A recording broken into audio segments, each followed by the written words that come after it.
আসসালামু আলাইকুম সবাই কেমন আছেন। আজকে এটা আমার পেজের প্রথম ভিডিও।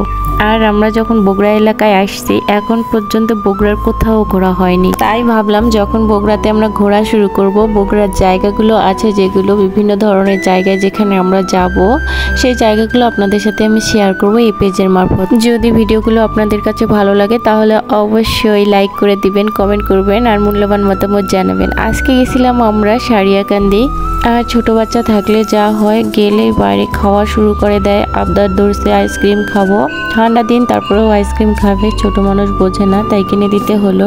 আমরা যখন বগুড়ায় আসছিলাম তখন অনেক পরিমাণে গরম ছিল আর আমার বাচ্চাটা ছোট ছিল জন্য আমি আসতে পারিনি এখানে। আর এখানে শীতকালে এসে কোনো লাভ নেই, কারণ এখানে পানিতে ভরপুর যখন থাকে তখনই দেখতে ভালো লাগে। তারপরেও দেখতে আসছি যখন একটু হালকা হলেও চোখের ভালো লাগা। যাই হোক, বাচ্চা নিয়ে ঘুরতে চলে আসছি। বাচ্চা এখন আমার মোটামুটি বড় হয়ে গেছে। আর এইখানে দুই ধারে আপনার খেলনা, ফুল, টেডি বিয়ার, খাবার দোকান সবকিছু বসেছে। আমরা মূলত আসছিলাম আসরের একটু আগে, আরো দেরি করে আসলে বেশি ভালো হবে। এখানে সবাই আসে আসরের পর। এক কথায় এই জায়গাটাতে ছবি তোলার জন্য খুব একটা ভালো জায়গা, সুন্দর জায়গা। মনে হচ্ছে যে সমুদ্র সৈকতে চলে আসছি। মিনি কক্সবাজার।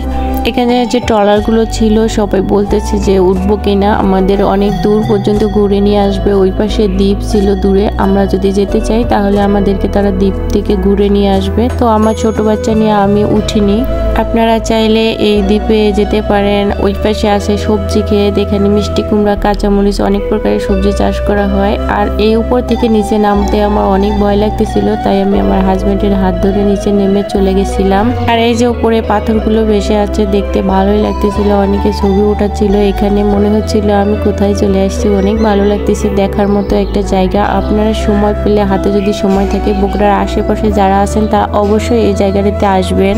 আর ঘোরাফেরা শেষ করে আমরা বাসার উদ্দেশ্যে রওনা দিয়েছিলাম। রাস্তায় এই বড় ব্রিজটার দিকে লোক সামলাতে পারলাম না, তাই ভাবলাম একটা ছবি উঠাই নেই। আর রাস্তাটা এত পরিমাণে জ্যাম ছিল যে ছবি উঠানো সম্ভবই হচ্ছিল না। তারপরেও অনেক চেষ্টার পর ছবি উঠিয়ে বাড়ির উদ্দেশ্যে রওনা দিলাম। সবাই ভালো থাকবেন, সুস্থ থাকবেন, আল্লাহ হাফেজ।